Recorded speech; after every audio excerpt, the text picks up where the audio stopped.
సౌందర్యలహరి 79వ శ్లోకం.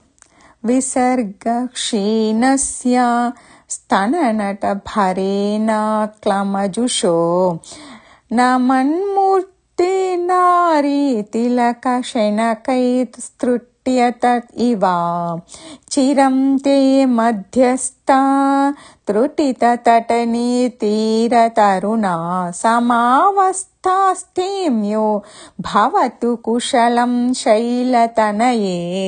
ఇప్పుడు దీని భావం తెలుసుకుందాం. ఓ నారీ తిలకమా పార్వతి, స్వభావ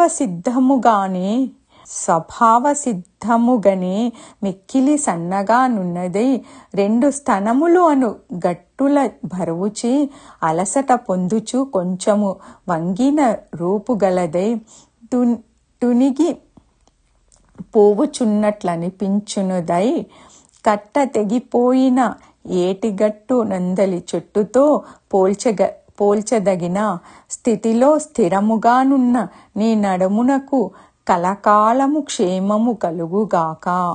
సౌందర్యలహరి 80వ శ్లోకం. కుచౌ సద్యస్విద్యత్ తటఘటిత కూర్పాసభిదురౌ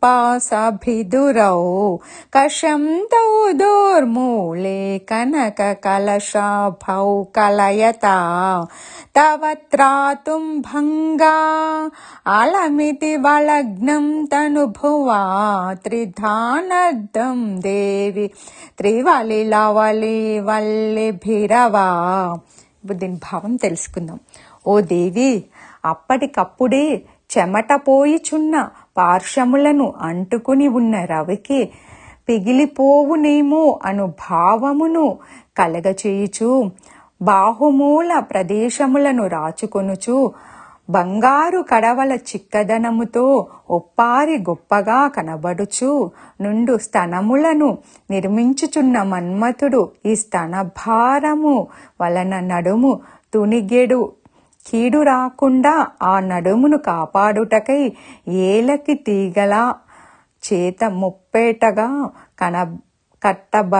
కట్టబడెనా అన్నట్లుగా త్రివలులతో కూడిన నీ నడుము తోచుచున్నది. సౌందర్యలహరి 81వ శ్లోకం. గురుత్వం విస్తారం క్షితిధర పతి పార్వతి నిజాత్ నితంబాదాఛిద్యా త్వయి ధరణ రూపేణ నిదధే అతస్తే విస్తీర్ణో గురురయమశేషం వసుమతి నితంబా ప్రాగ్భారా స్థగయతి లఘుత్వం నయతి చా. ఇప్పుడు దీని భావం తెలుసుకుందాం. అమ్మా పార్వతి, పర్వతరాజగు నీ తండ్రి హిమవంతుడు బరువు విశాలత్వములను తన కొండ నడుమ యందు గల చదునైన ప్రదేశము నుండి వేరు చేసి నీకు స్త్రీధనము రూపముగా సమర్పించెను. అందువలనే నీ పిదురులు యొక్క గొప్పతనము బరువు గాను విశాలం గాను విరివిరిగాను ఉండి ఈ సమస్త భూభాగమును కప్పుచుండుటయే కాక దానిని తక్కువ కూడా చేయుచున్నది.